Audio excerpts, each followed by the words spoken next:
The armed wing of the Iran-backed Palestinian Islamic Jihad, PIJ, announced on August 26 that 5 of its members were martyred while performing their combat duty in the West Bank. One of the gunmen, Yazan Daragma, a commander of the Toameh battalion militia, was killed in a work accident while planting an explosive device that was supposed to be used against Israel Defense Forces, IDF, soldiers in his hometown of Toameh in the northern West Bank.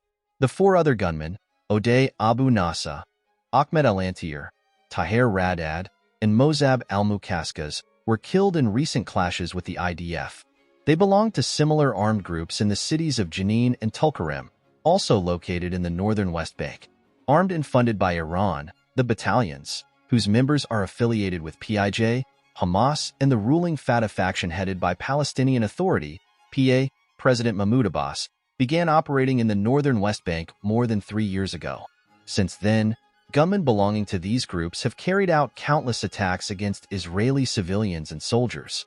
Recently, the gunmen started using improvised explosive devices, IEDs, against Israeli civilian and military vehicles.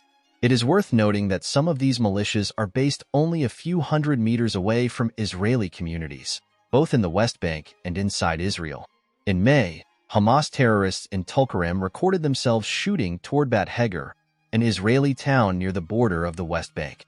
Iran-supported Islamist militias are currently engaged in war against Israel on 2 fronts, wrote British-Israeli analyst and journalist Jonathan Spire, an expert on radical Islamic groups.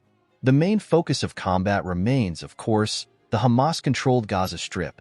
A support front, as is the preferred term, has been maintained by Lebanese Hezbollah since October 8 in the Israel-Lebanon border area. Iran seeks as a strategic objective to surround Israel with a crescent of active fronts maintained by Iran and supported by Islamist client militias. As part of this, the Iranian regime is seeking to find a way to add an eastern component to this crescent.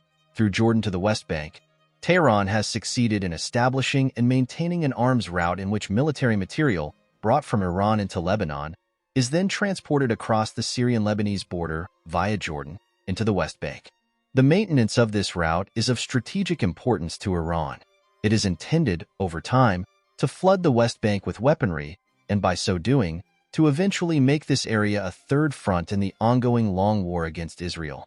Many gunmen are said to have joined the battalions in the West Bank, especially in areas controlled by Mahmoud Abbas's Palestinian Authority, PA.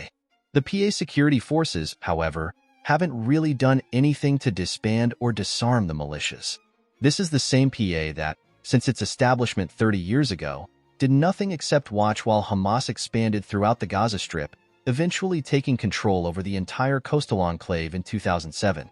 The PA's failure to crack down on the battalions means that Iran now has a small army in the West Bank. It will not be long before members of this army attack Israel in the same way as the October 7, 2023 Hamas-led invasion of Israel, in which 1,200 Israelis were murdered, with many raped, tortured, and burned alive. In addition, more than 240 Israelis, including babies, women, and the elderly, were abducted to the Gaza Strip, where 109 of them are still being held as hostages.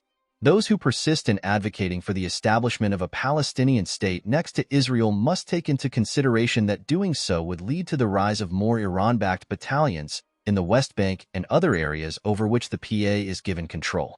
Since the gunmen are frequently praised as heroes by many Palestinians, neither Abbas nor anyone who replaces him would have the courage to take them on. Instead of ordering his security forces to crack down on the battalions, Abbas appears to have other priorities. He is evidently planning to return to the Gaza Strip. In a recent speech before Turkey's parliament, Abbas declared, "I have decided to head with all members of the Palestinian leadership to the Gaza Strip, and I will work with all my energy to be with our people, as our lives are not more precious than the life of any Palestinian child." On August 25th, a committee set up by Abbas to prepare for the return of the Palestinian Authority to the Gaza Strip decided to contact the political bureau of Hamas and other Palestinian factions in order to agree and reach an understanding with them on Abbas's plans to head to the coastal enclave. Abbas, it seems, believes that he can reach an advantageous deal with Hamas, whose members staged a bloody coup against his PA in 2007 and were preparing to assassinate him. The PA will never be able to assume control of the Gaza Strip as long as Hamas's military capabilities have not been destroyed. Even if Abbas does go back to the Gaza Strip, it is not probable that he would be able to confront Hamas and other Palestinian armed groups there.